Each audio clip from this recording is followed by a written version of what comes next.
प्रेम से बोली लक्ष्मी नारायण भगवान की जय। आज माघ मास के कृष्ण पक्ष की द्वादशी तिथि है और इसे हम तिल द्वादशी के नाम से जानते हैं। और आज ही के दिन षटतिला एकादशी व्रत का पारण किया जाएगा। यानी कि कल एकादशी के दिन जिन भी भक्तजनों ने व्रत किया था, आज के दिन वो अपने व्रत का पारण करेंगे। आज तिल द्वादशी है, तो इसलिए आज के दिन आप भगवान श्री हरि विष्णु को तिल का भोग जरूर अर्पित करें। आज के दिन भगवान श्री हरि विष्णु और भगवान शिव जी को तिल अर्पित किए जाते हैं। ऐसा करने से अनंत पुण्य फलों की प्राप्ति होती है। तो आइए अब सुनते हैं द्वादशी व्रत के पारण में सुनी जाने वाली तुलसी माता और राजा अम्बरीश की कहानी। एक बार की बात है, एक बूढ़ी अम्मा थी। बूढ़ी अम्मा ने नित्य नियम लिया हुआ था कि वह प्रतिदिन ही खाना खाने से पहले तुलसी माता की पूजा किया करेगी और उसके बाद ही कुछ ग्रहण करेगी। वह प्रतिदिन तुलसी माता की पूजा करती, पानी डालती, दीप जलाती और हाथ जोड़कर तुलसी माता से प्रार्थना करती और कहती, हे तुलसी माता, सत की दाता, मैं तेरा बिड़ला सींचती हूँ तो मेरा कर निस्तारा। पीताम्बर की धोती दे, मीठा मीठा ग्रास दे, वैकुंठ में वास दे, चटक की चाल दे, पटक की मोद दे, चंदन की काठ दे, रानी का सा राज दे, दाल भात का भोजन दे और ग्यारस की मोत दे, और अंत में मुझे श्री कृष्ण का कांधा दे। यह सब कहकर बुढ़िया तो चली जाती और तुलसी माता उसकी बातें सुनकर दिन प्रतिदिन सूखने लगती। एक दिन भगवान श्री कृष्ण ने तुलसी जी से पूछा कि हे तुलसी, तुम इस प्रकार से क्यों सूखती जा रही हो, तुम्हें क्या चिंता है? तब तुलसी माता ने कहा कि क्या बताऊं, एक बुढ़िया रोज आती है और यही बात कह जाती है। मैं उसकी सभी बातें तो पूरी कर दूं, लेकिन श्री कृष्ण का कांधा कहाँ से लाऊं? तो भगवान बोले कि तुलसी, तुम चिंता मत करो, जब वो मरेगी तो मैं खुद उसको कांधा देने जाऊंगा। तुम बुढ़िया माई को उसका आशीर्वाद दे देना। ऐसा सुनकर तुलसी जी अत्यधिक प्रसन्न हुई और फिर दिन प्रतिदिन फलने फूलने लगी। और समय आने पर उस बुढ़िया माई की एकादशी के दिन ही मृत्यु हो गई। उसे कांधा देने के लिए सभी लोग आए, परंतु जब बुढ़िया माई को ले जाने लगे तो वो इतनी भारी हो गई कि उठी ही नहीं। तभी वहां पर भगवान श्री कृष्ण ने एक ब्राह्मण का वेश बनाया और पास में आकर पूछने लगे कि भाई क्या बात है, यहाँ पर इतनी भीड़ क्यों इकट्ठी है?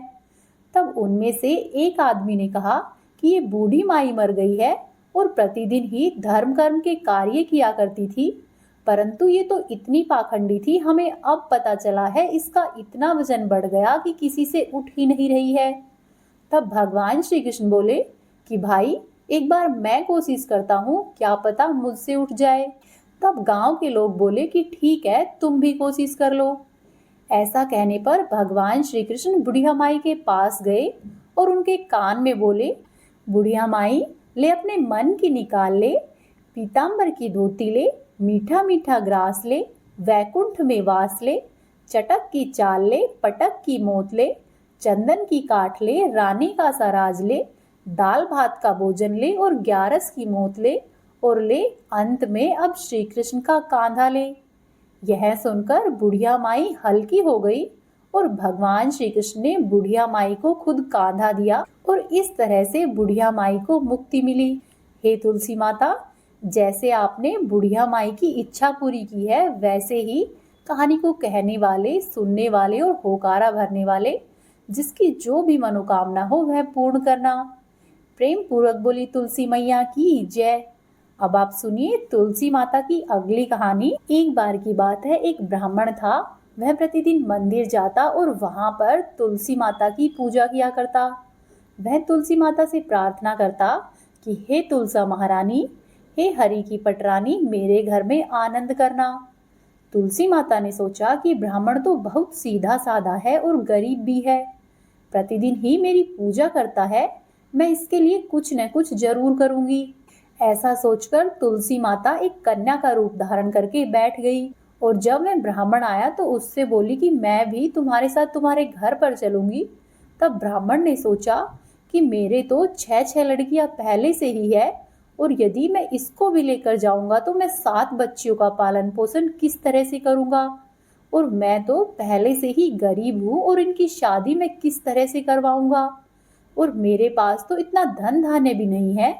इस तरह से विचार करके वह ब्राह्मण बहुत परेशान रहने लगा।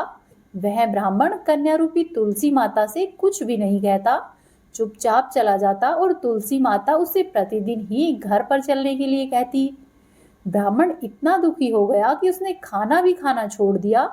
तब उसकी पत्नी ने कहा कि क्या बात है, आजकल आप बहुत दुखी रहने लगे हो। तो इस पर ब्राह्मण ने उसे सारी बातें बताई कि मैं मंदिर में जाता हूँ, वहां पर एक छोटी सी सुंदर कन्या बैठी है और मुझसे कहती है कि मैं आपके घर में आकर रहूंगी। तब उसकी पत्नी बोली, तो इसमें इतना परेशान होने की क्या बात है, हमारे घर में 6 लड़कियां तो पहले से ही है, आपको उनकी शादी तो करवानी ही है। यदि एक और आ जाएगी तो क्या हो जाएगा, जब हम 6 की करवाएंगे तो 7 की भी करवा देंगे। ऐसा सुनकर ब्राह्मण बहुत प्रसन्न हुआ और अगले दिन जब वह मंदिर में गया तो फिर से उस छोटी कन्या ने ब्राह्मण से पूछा कि क्या मैं आपके साथ आपके घर पर चलूं। तब ब्राह्मण ने कहा कि हाँ बेटा, चलो मेरे घर पर चलो।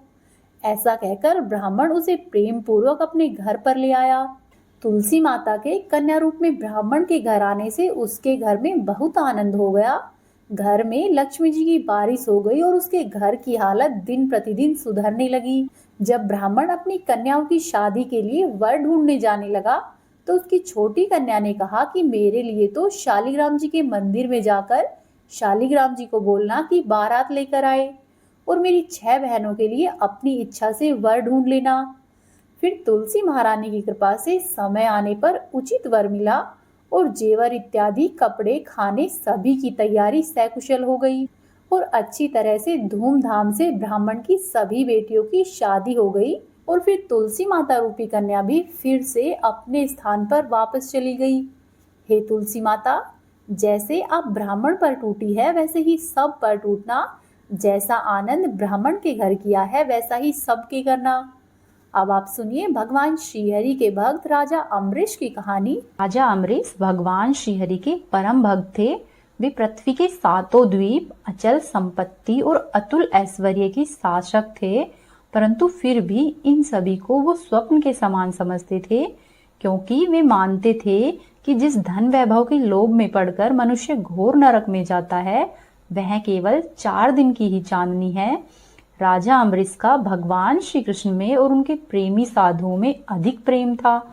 उन्होंने अपने मन को श्री कृष्ण के चरणों में, वाणी को भगवान के गुणों का गान करने में और हाथों को श्रीहरि के मंदिर मार्जन में और अपने कानों को भगवान की मंगलमयी कथा के श्रवण में लगा रखा था। उन्होंने अपने नेत्रों को श्रीहरि के विग्रह व मंदिरों के दर्शन में, नासिका को उनके चरण कमलों पर चढ़ी हुई श्रीमती तुलसी जी की दिव्य गंध में और जिह्वा को भगवान के प्रति अर्पित नैवेद्य प्रसाद में संलग्न कर दिया था। राजा अम्बरीश के पैर भगवान के क्षेत्र आदि की पैदल यात्रा करने में ही लगे रहते थे। वे सिर से भगवान श्री कृष्ण के चरण कमलों की वंदना किया करते थे। इस प्रकार उन्होंने अपने सारे कर्म यज्ञ पुरुष इंद्रियातीत भगवान के प्रति उन्हें सर्वात्मा एवं सर्वस्वरूप समझकर समर्पित किए हुए थे और भगवत भक्त ब्राह्मणों की आज्ञा के अनुसार ही वे इस पृथ्वी पर शासन किया करते थे। राजा ने बड़ी बड़ी दक्षिणा वाले अनेकों अश्वमेध यज्ञ करके यज्ञाधिपति भगवान की आराधना की थी। उनकी प्रजा महात्माओं के द्वारा गाए हुए भगवान के उत्तम चरित्रों का बहुत सम्मान करती थी। किसी समय बड़े प्रेम से श्रवण करती और किसी समय स्वयं ही उनका गायन करती। इस प्रकार उनके राज्य के मनुष्य देवताओं के अत्यंत प्यारे, जिन्हें की स्वर्ग की इच्छा भी नहीं होती थी। राजा अम्बरीश की अनन्य प्रेममयी भक्ति से प्रसन्न होकर भगवान ने उनकी रक्षा के लिए स्वयं सुदर्शन चक्र को नियुक्त कर दिया था, जो कि विरोधियों को भयभीत करने वाला एवं भगवत भक्तों की रक्षा करने वाला है। एक बार राजा ने अपनी पत्नी के साथ भगवान श्री कृष्ण की आराधना करने के लिए 1 वर्ष तक द्वादशी प्रधान एकादशी व्रत करने का नियम लिया था। तो व्रत की समाप्ति होने पर उन्होंने 3 रात का उपवास किया और एक दिन यमुना जी में स्नान करके भगवान श्री कृष्ण की पूजा की। तत्पश्चात पहले ब्राह्मणों को स्वादिष्ट और अत्यंत ही गुणकारी भोजन कराकर उन लोगों के घर पर 60 करोड़ गाय सुसज्जित करके भेज दी। जब ब्राह्मणों को सब कुछ मिल चुका तब राजा ने उन लोगों से आज्ञा लेकर व्रत का पारण करने की तैयारी की। उसी समय श्राप और वरदान देने में समर्थ स्वयं दुर्वासा ऋषि भी वहां पर अतिथि के रूप में आ पधारे। राजा अम्बरीश उन्हें देखते ही उठकर खड़े हो गए, उनको आसन देकर आसन पर बिठाया और विविध सामग्रियों से उनके चरणों में प्रणाम करके भोजन के लिए प्रार्थना की। दुर्वासा जी ने राजा अम्बरीश की प्रार्थना स्वीकार कर ली और इसके बाद आवश्यक कर्मों से निवृत्त होने के लिए वे नदी के तट पर चले गए। वे ब्रह्मा का ध्यान करते हुए यमुना नदी के पवित्र जल में स्नान करने लगे। इधर द्वादशी केवल घड़ी भर की ही शेष रह गई थी। धर्मज्ञ अम्बरीश ने धर्म संकट में पड़कर ब्राह्मणों के साथ परामर्श किया। राजा ने कहा कि हे ब्राह्मण देवताओं, ब्राह्मण को बिना भोजन कराए स्वयं खा लेना और द्वादशी तिथि के रहते हुए पारण नहीं करना, दोनों में ही दोष है। इसीलिए इस समय जैसा करने से मेरी भलाई हो और मुझे पाप नहीं लगे, मुझे ऐसा क्या करना चाहिए वह रास्ता बताए। तब ब्राह्मणों के साथ विचार करके उन्होंने कहा कि हे ब्राह्मणों, श्रुतियों में ऐसा कहा गया है कि जल पी लेना भोजन करना भी है और नहीं भी है, इसीलिए इस समय केवल जल से पारण किए लेता हूँ। ऐसा निश्चय करके मन ही मन भगवान श्रीहरि को याद करते हुए राजा अम्बरीश ने जल पी लिया और फिर दुर्वासा जी के आने की राह देखने लगे। दुर्वासा जी आवश्यक कर्मों से निवृत्त होकर यमुना तट से लौट आए। जब राजा ने आगे बढ़कर उनका अभिनंदन किया, तब उन्होंने अनुमान से ही समझ लिया कि राजा ने पारण कर लिया है। उस समय दुर्वासा जी बहुत भूखे थे, वे क्रोध से थर थर कांपने लगे। उन्होंने हाथ जोड़कर खड़े अम्बरीश से डांट कर कहा कि ओहो, देखो तो सही यह कितना क्रूर है, यह धन के मद में मतवाला हो रहा है। भगवान की भक्ति तो इसे छू तक नहीं गई और यह अपने को बड़ा समर्थ मानता है। आज इसने धर्म का उल्लंघन करके बड़ा अन्याय किया है। मैं इसका अतिथि होकर आया हूँ, किंतु फिर भी मुझे खिलाए बिना ही इसने स्वयं खा लिया है। अच्छा देख, तुझे अभी इसका फल चखाता हूँ। ऐसा कहते कहते ऋषि क्रोध से जल उठे। उन्होंने अपनी एक जटा उखाड़ी और उससे अम्बरीश को मार डालने के लिए एक कृत्या राक्षसी उत्पन्न की। वह राक्षसी आग के समान जलती हुई हाथ में तलवार लेकर राजा अम्बरीश पर टूट पड़ी। परम पुरुष परमात्मा श्रीहरि विष्णु भगवान ने अपने सेवक अम्बरीश की रक्षा के लिए पहले से ही सुदर्शन चक्र को नियुक्त कर रखा था। जैसे आग क्रोध से गुर्राते हुए सांप को भस्म कर देती है, वैसे ही सुदर्शन चक्र ने दुर्वासा जी की कृत्या को जलाकर ढेर कर दिया। जब दुर्वासा जी ने देखा कि मेरी बनाई हुई कृत्या तो जल रही है और चक्र मेरी ओर आ रहा है, तब दुर्वासा ऋषि भयभीत हो गए और अपने प्राण बचाने के लिए जी छोड़कर एक ओर भाग निकले। जैसे ऊंची ऊंची लपटों वाला दावानल सांप के पीछे दौड़ता है, वैसे ही भगवान का चक्र ऋषि के पीछे लग गया। जब चक्र दुर्वासा जी के पीछे लगा हुआ था, तब दुर्वासा जी दिशा, आकाश, पृथ्वी, अतल, वितल आदि नीचे के लोक, समुद्र, लोकपाल तथा उनके द्वारा सुरक्षित लोक एवं स्वर्ग लोक तक में गए। परंतु जहां जहां पर वे गए, वहीं वहीं पर उन्होंने ऐसे ही तेज वाले सुदर्शन चक्र को अपने पीछे लगा हुआ देखा। जब उन्हें कहीं भी कोई रक्षक नहीं मिला, तब ऋषि डर गए। अपने प्राण बचाने के लिए वे देव शिरोमणि ब्रह्मा जी के पास गए और बोले कि हे ब्रह्मा जी, आप शंभु है, भगवान के इस तेजोमय चक्र से मेरी रक्षा कीजिए। तब ब्रह्मा जी ने कहा कि दुर्वासा जी, मैं शंकर जी, दक्ष, भृंगु आदि प्रजापति, भूतेश्वर आदि सब जिनके बनाए हुए नियमों में बंधे हैं तथा जिनकी आज्ञा शिरोधार्य करके हम लोग संसार का हित करते हैं, उनके भक्त के विद्रोही को बचाने में हम लोग समर्थ नहीं हैं। जब ब्रह्मा जी ने इस प्रकार दुर्वासा ऋषि को निराश कर दिया, तब भगवान के चक्र से संतप्त होकर दुर्वासा ऋषि कैलाशवासी भगवान शंकर की शरण में गए। शंकर जी ने कहा कि दुर्वासा जी, जिनसे पैदा हुए अनेकों ब्रह्मांडों में हमारे जैसे हजारों चक्कर काटते हैं, यह चक्र उन्हीं विश्वेश्वर का शस्त्र है। यह हम लोगों के लिए असह्य है। तुम ऐसा करो, उन्हीं की शरण में जाओ, वे भगवान ही तुम्हारा मंगल करेंगे। निराश होकर दुर्वासा जी श्रीहरि भगवान के परम धाम वैकुंठ की तरफ भागे। दुर्वासा जी भगवान के चक्र की आग से जल रहे थे। वे भगवान के चरणों में गिर पड़े। उन्होंने कहा कि हे अच्युत, हे अनंत, आप संतों के एकमात्र इच्छित हैं। हे प्रभु, संपूर्ण जगत के जीवन दाता है, मैं अपराधी हूँ, मेरी रक्षा कीजिए।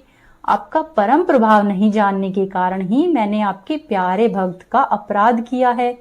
हे प्रभु, आप मुझे बचाइए। तब श्री भगवान ने कहा कि दुर्वासा जी, मैं सदा ही भक्तों के अधीन हूँ। मुझ में तनिक भी स्वतंत्रता नहीं है। जो भक्त स्त्री, पुत्र, गृह, गुरुजन, प्राण, धन, इहलोक और परलोक सबको छोड़कर केवल मेरी ही शरण में आ गए हैं, उन्हें छोड़ने का संकल्प मैं नहीं कर सकता हूँ। भक्त भगवान से पहले आते हैं। इसमें संदेह नहीं है कि ब्राह्मणों के लिए तपस्या और विद्या परम कल्याण के साधन है, परंतु यदि ब्राह्मण उद्दंड और अन्यायी हो जाए तो वे दोनों ही उल्टे फल देने लगते हैं। दुर्वासा जी सुनिए, मैं आपको एक उपाय बताता हूँ जिसका अनिष्ट करने से आपको इस विपत्ति में आना पड़ा है। आप उन्हीं के पास जाइए, उनसे क्षमा मांगिए, तब जाकर आपको शांति मिलेगी। सुदर्शन चक्र की ज्वाला से जलते हुए दुर्वासा मुनि वापस लौटकर राजा अम्बरीश के पास आए और उन्होंने अत्यंत ही दुखी होकर राजा के पैर पकड़ लिए। दुर्वासा जी की यह चेष्टा देखकर और उनके चरण पकड़ने से लज्जित होकर राजा अम्बरीश भगवान श्रीहरि के चक्र सुदर्शन की स्तुति करने लगे। राजा अम्बरीश ने कहा कि हे प्रभु सुदर्शन, आप अग्नि स्वरूप है। हे भगवान के प्यारे 1000 दांत वाले चक्रदेव, मैं आपको नमस्कार करता हूँ। समस्त अस्त्र शस्त्रों को नष्ट कर देने वाले एवं पृथ्वी के रक्षक, आप इन ब्राह्मण की रक्षा कीजिए। आप कृपया करके हमारे कुल के भाग्योदय के लिए दुर्वासा जी का कल्याण कीजिए। हमारे ऊपर यह आपका महान अनुग्रह होगा। यदि मैंने कुछ भी दान किया हो, यज्ञ किया हो अथवा अपने धर्म का पालन किया हो, यदि हमारे वंश के लोग ब्राह्मणों को ही अपना आराध्य देव समझते रहे हो, तो दुर्वासा जी की जलन मिट जाए।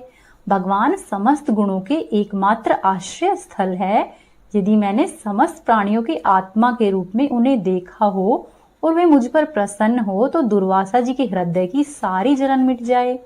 जब राजा अम्बरीश ने दुर्वासा जी को सब ओर से जलाने वाले भगवान के सुदर्शन चक्र की इस प्रकार स्तुति की, तब उनकी प्रार्थना से सुदर्शन चक्र शांत हो गया। जब दुर्वासा जी चक्र की आग से मुक्त हो गए और उनका चित्त स्वस्थ हो गया, तब वे राजा अम्बरीश को अनेक प्रकार के उत्तम आशीर्वाद देते हुए उनकी प्रशंसा करने लगे। दुर्वासा जी ने कहा कि धन्य है, आज मैंने भगवान के प्रेमी भक्तों का महत्व देखा है। हे राजन, मैंने आपका अपराध किया है, फिर भी आप मेरे लिए मंगल कामना ही कर रहे हैं। महाराज अम्बरीश, आपका हृदय करुणा भाव से परिपूर्ण है। आपने मेरे ऊपर महान अनुग्रह किया। ओहो, आपने मेरे अपराध भुलाकर मेरी रक्षा की है। जब दुर्वासा जी चक्र से जीवन रक्षा के लिए भाग रहे थे, तब से राजा अम्बरीश ने भोजन नहीं किया था।